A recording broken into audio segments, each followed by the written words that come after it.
Merry Christmas, Patriots. Last year, I wish you all a very blessed Christmas season, and I'm going to do the same thing again this year. Remember, this is a day of Christ's Mass. That's the word Christmas. Now, I can go way back to my youth, and I remember Christmas as being a lot different, but they've gradually become more leftist, secular type holidays, and we're not really celebrating the Feast of Christ's Mass anymore. What we have to do is stop this regression. Now, the leftists say Christmas is evolving, but they don't even consider it the Mass of Christ.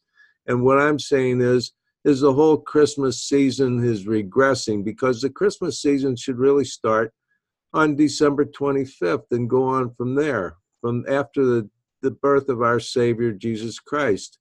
So that's the message I want to impart to you this year. I want you to all be thinking about our Savior, Jesus Christ, and the fact that he was born on Christmas Day, and that's why we celebrate this holiday.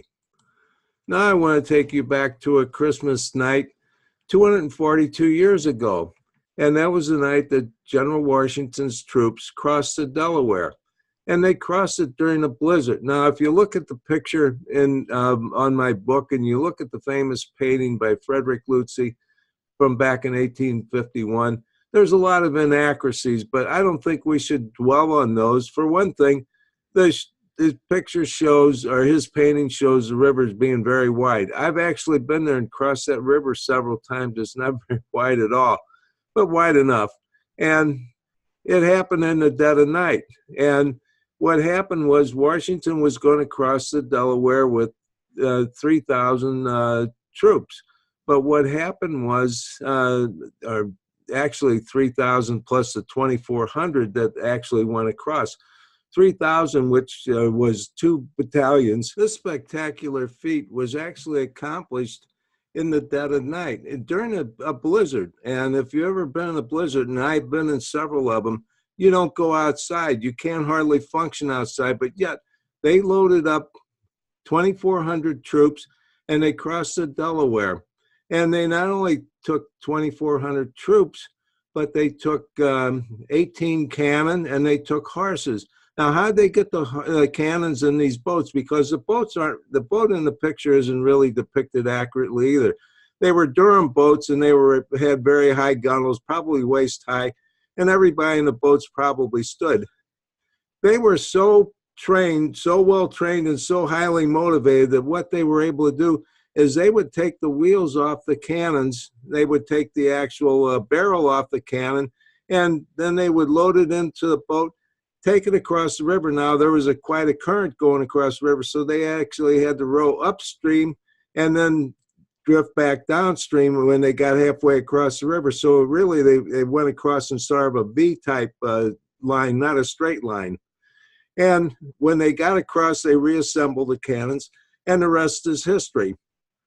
What these patriots accomplished was they turned this war around. So that really made us, gave us our freedom and our liberty, or put us on the path to freedom and liberty, as we were able to go on and win the Revolutionary War that started actually in 1775.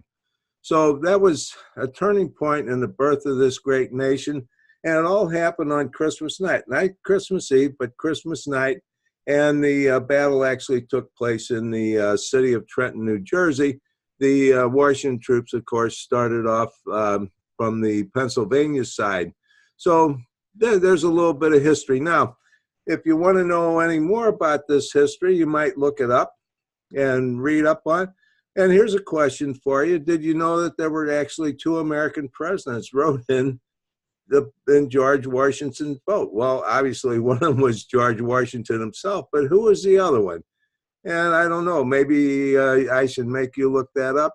Or no, I'll go ahead and tell you. It was a young major by the name of James Monroe, who became our 6th president, and he was actually wounded in the Battle of Trenton. So there was no easy going for these guys. They were real heroes, and they were our first American veterans. And so we should all thank them for their service to our great country. And I want every one of you to have a very blessed Christmas season. God bless you all. God bless our America.